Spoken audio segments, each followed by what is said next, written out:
Vamos virar a página, vamos falar do Flamengo. É o Mengão que está prestes a contar com o Léo Ortiz no seu plantel, no seu elenco. O jogador que desembarcou no Rio de Janeiro pouco depois das 18 horas desta terça-feira, se despediu do Bragantino e está em vias aí de ser anunciado oficialmente pelo Mengão. Aliás, o Flamengo até fez um post ontem à noite, eu estava vendo, né? Fez um post falando da chegada do Léo Ortiz e tudo mais. Em suas primeiras declarações, além de falar do sonho por títulos e o orgulho de vestir a camisa do rubro-negro, ele elogiou, né, a estrutura do Ninho do Urubu. Nós temos a sonora do Léo Ortiz, logo no desembarque lá no Rio de Janeiro. Ele já falou do Flamengo, já falou como jogador do Flamengo. O Léo Ortiz fala e você acompanha aqui na PAN.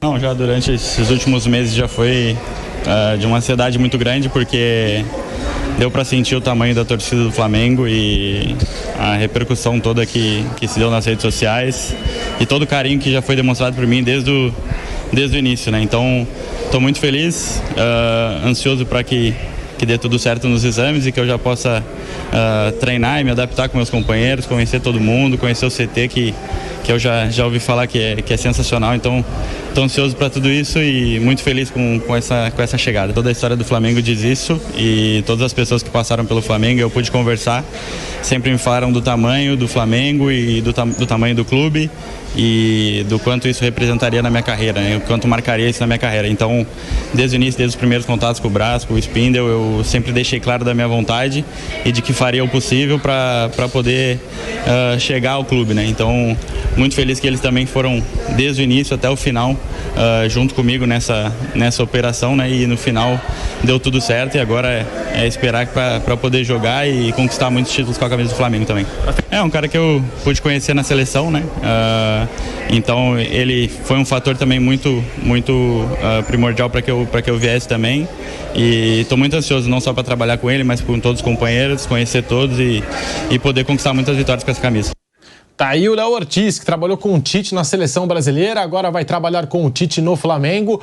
Mauro César, Léo Ortiz chegando, acabou essa novela toda envolvendo o Bragantino, o Flamengo, num sistema defensivo bem sólido, né? Que começou muito bem a temporada 2024, com o Léo Pereira, que vem jogando muita bola, com o Fabrício Bruno, o Flamengo também tem o Davi Luiz aí como opção.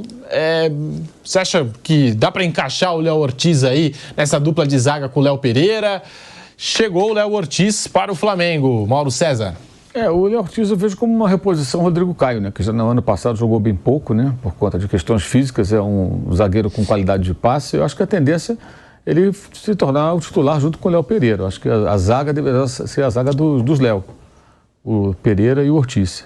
Mas vai levar um certo tempo. Acho que agora para a semifinal, né? Contra o Fluminense, não creio que ainda não. O Fabrício Bruno teve uma lesão no nariz, mas geralmente o jogador põe aquela máscara e joga, né? Não acho que isso vai ser problema. E o Davi Luiz também jogou o jogo passado, né? Então ele tem agora 4 zagueiros aí, fora o Cleiton, que é um jogador da base. São 5 jogadores que o Tite tem aí para a posição. Uma informação, né? Apurei agora há pouco, o Flamengo vai tentar contratar mais um meio-campista para essa temporada. Aí alguém vai dizer, mas a janela fecha amanhã. No entanto, do dia 1º até o 19 de abril, os jogadores que atuaram em campeonato estadual tem essa brecha, podem mudar de clube, desde que ele tenha atuado. Por exemplo, o Thiago Maia jogou uma partida do estadual pelo Flamengo. Então, mesmo que não chegue a um acordo com o Internacional até amanhã, que é o dia 7, o Inter e o Flamengo podem fechar esse negócio adiante. No dia 1º de abril ele pode começar a trabalhar no Inter. Ou seja, em poucas semanas. Pode até se apresentar, ficar lá e ser inscrito para jogar a partir de 1º de abril. Isso. Então, e o mesmo vale para qualquer jogador que atue em campeonato estadual, séries A e B, né? Eles podem migrar. Então, a informação que eu apurei é que o Flamengo vai tentar contratar um meio-campista, porque o Gerson deve ficar fora talvez 90 dias, né? Por conta da questão lá do problema renal, cirurgia, até o jogador ficar curado, fazer recuperação física e poder jogar, vai levar, a priori, parece que 3 meses. Ele está fora já há quase um mês. Então, não sei agora se são mais 2 meses e pouco ou 3 meses a partir da cirurgia. Essa informação eu preciso checar. O prazo, eu sei que é um prazo longo, né? Ele vai ficar um bom tempo fora. Então, eles vão tentar contratar um jogador, não sei ainda quem, não tem um nome, não vou ficar aqui especulando. E eu falei agora com a CBF para checar essa informação, se estava valendo essa regra do ano passado. Me confirmaram que sim, ela segue valendo, a primeira 19 de abril. E foram 115, cara, transferências assim ano passado, número alto, né? Fiquei até surpreso. 115 jogadores mudaram de clube nesse período, entre clubes indo para clubes da Série A e B, né? Que jogaram estadual. E eu entendi agora o seguinte, puseram o Thiago Maia naquele jogo por isso, essa é a dedução minha. Ele não estava nem sendo relacionado. Aí um jogo lá, ele jogou o primeiro tempo, comecinho do segundo, saiu. E nunca mais voltou a ser relacionado. Foi o jogo do Sub-23, acho que foi o jogo da Portuguesa até, não, do Nova Iguaçu. Jogou o Pablo, que já foi embora, foi para o Botafogo, né? E os dois saíram. Nenhum dos dois terminou a partida. Mateuzinho jogou também. Mateuzinho jogou também. Mesma situação. Você teria condições de negociar o Mateuzinho depois, mesmo que passasse o prazo do dia 7. É legal isso aqui, inteligente. Acho que os dirigentes aí estiveram atentos. Imagino que em outros clubes deva ter acontecido algo parecido, né? Você, sabendo da brecha, você tem um jogador que você acha que vai negociar, você põe para jogar ali 15 minutos, assinou a súmula 5 minutos. Um abraço, ele jogou o estadual, aí ele pode se transferir. É uma maneira que eles encontraram, a gente fala muito mal da CBF, mas acho que essa é uma boa medida no meio de tanta coisa errada, que é de você evitar que o jogador, por exemplo, um cara joga no Água Santa, né? Aí terminou agora o prazo do dia 7 e o Água Santa está sem série. Aí não joga mais lugar nenhum. Estou falando do Água Santa que ano passado aconteceu, foi vice-campeão paulista, não era de série nenhuma, né? Aí o cara fica sem clube. Sim. Vai jogar onde? Não tem onde jogar. Então você tem a possibilidade do jogador que interessar ele se transferir para um time de Série A ou de Série B nesse período que esse ano é de 1º a 19 de abril. Então deve ter ainda mais notícias aí de mercado do Flamengo para aqueles fanáticos que só querem contratação de jogador. O Flamengo contratou, são 3 tiros assim de bazuca, né? De La Cruz, Léo Ortiz e Vinha. São contratações pesadas para o futebol brasileiro. Jogadores caros de ótimo nível, né? Sendo que o Vinha disputa a posição com um jogador convocado para a seleção, de novo, que é o Ayrton Lucas. O Léo Ortiz disputa a posição com a zaga titular mais o Davi Luiz, né?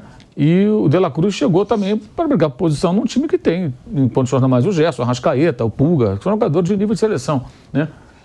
E os caras na rede social estão loucos, tem que contratar mais. Não é só do Flamengo, não, de qualquer time. O torcedor de contratação é uma coisa curiosa, cara. Você quer um título ou quer uma contratação? Ah, uma contratação. Você é campeão, não. Um reforcinho, né? O título contratação. Reclamam no Palmeiras, os caras ganham tudo e reclamam que não contrata. Se não contratar, até entenda-se, eu acho que precisava contratar para essa posição, mas é uma histeria, é uma coisa maluca isso. Sabe? E isso é que gera também os famosos jornalistas de mercado, que, aliás, estão dando muito tiro no pé essa semana. Inclusive lá fora tem umas histórias cabeludas aí. Nossa.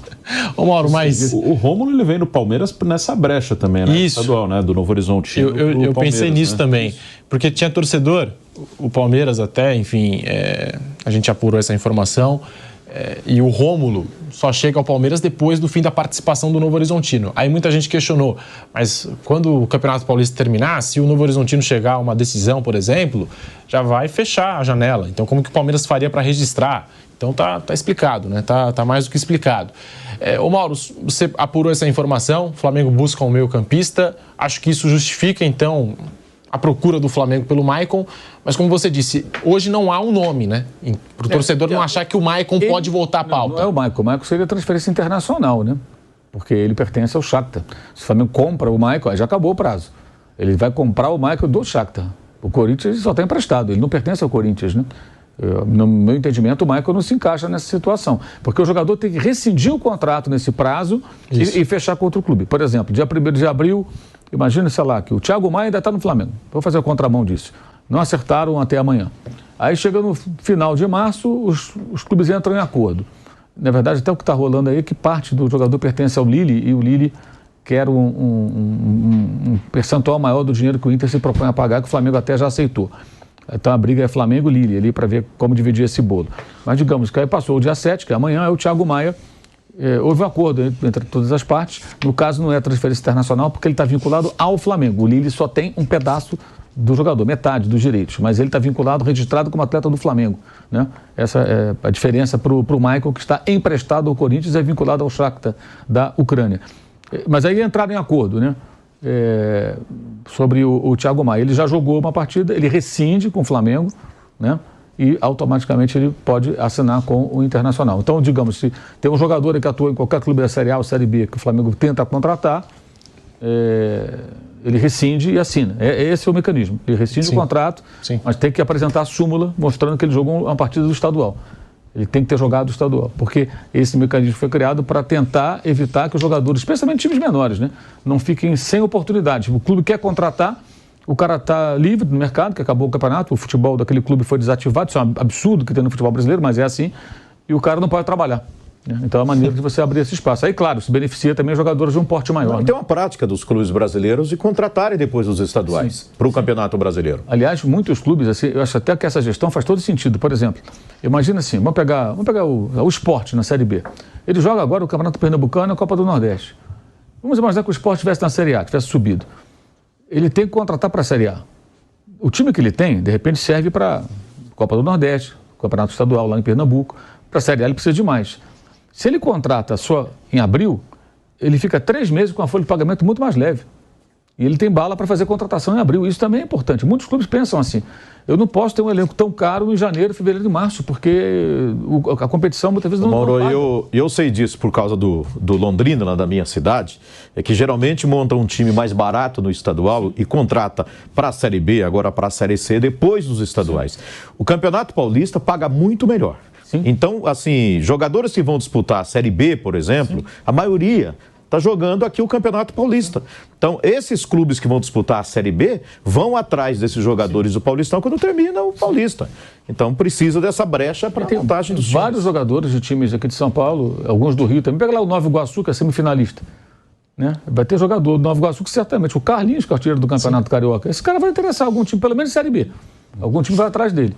E aí ele não pode jogar porque passou o dia 7, não, ele rescinde com o Nova Iguaçu lá em 1º de abril, 2 de abril, ele vai para um outro lugar. O jogador que foi revelado no Corinthians. Isso. Na geração do Pedrinho. Ah, é verdade. Que era do atacante. Galo, né? Carlinhos, atacante, verdade, foi aquele. Campeão de Copa São Paulo pelo Corinthians. Ele, o Pedrinho, ele até subiu profissional, jogou pouco, agora reapareceu como artilheiro aí no Carioca, no Nova Iguaçu. E outra brecha que é dada é jogador que está sem contrato, né? Sim. Jogador que não tem contrato com clube algum, a qualquer momento acho que ele pode ser contratado. Também pode. Né? Bom, Mauro César trouxe a informação aqui, o Flamengo vai em busca de um meio-campista no mercado. Bruno Prado, José Manuel. Eu acho legal sim essa janela aí que a CBF abre, porque o nosso calendário ele não é o mesmo o ano inteiro, né? Se fosse um calendário em que o Campeonato Brasileiro iniciasse já em fevereiro e corresse durante todo o ano, seria diferente, mas o nosso calendário ele é dividido, né? Tem os estaduais, depois dos estaduais começa o Campeonato Brasileiro, então faz todo sentido, né? Dessas transferências, como o Zé falou, no Campeonato Paulista vem muito jogador que joga a Série A e B, defender os clubes no Paulista, o Água Santa, a Inter de Limeira, o Santo André, se bem que hoje tem muito time do Campeonato Paulista que está na Série B, que já está na Série B, mas até pouco tempo não eram tantos. Então esse é um time do Água Santa, vice-campeão paulista ano passado, quase todos jogaram Série A ou B do Brasileiro do ano passado. Vários para o Santos, né? O Santos levou 3, que já estão lá, os 3 de volta, lá o Bruno Mezenga, o Gabriel Inocêncio e o Landias, os 3 estão no Água Santa. O goleiro Igor Vinhas, que também voltou, jogou a Série B pelo Avaí. Então, quase todos eles jogaram por algum clube na Série A ou B. Então, essa janela é boa, corrige essa questão do nosso calendário, que são 2 realidades diferentes, de janeiro a abril e depois de abril até dezembro. E, assim, o Flamengo, ele tem dinheiro para investir, tem a provável saída do Thiago Maia, tem esse problema com o Gerson, tem a Copa América, o Flamengo deve perder os seus 3 meio-campistas hoje titulares, Pulgar, De La Cruz e Arrascaeta, os 3 serão convocados para a Copa América, são jogadores das suas seleções, Pulgar do Chile, De La Cruz e Arrascaeta do Uruguai. Então o Flamengo está pensando Varela nisso, ninguém liga, né? Pode ir. E vai, mas hoje é titular, e tá bem. Com o Tite ele... E o Vinha? Ele se acertou. Tem o Vinha e pode o Ayrton Lucas, podem os dois. O Dorival convocou o Ayrton Lucas, né? O Flamengo pode perder os 2 laterais esquerdos. O Vinha é praticamente certo que será convocado pelo Uruguai. E o Ayrton Lucas, né? Se a gente levar em conta essa primeira convocação do Dorival e a próxima convocação já é para a Copa América, também tem chance de defender o Brasil na Copa América. E o Flamengo perderia os seus 2 laterais esquerdos. Os uruguaios encaixaram bem nesse time do Flamengo. Fala, Zé.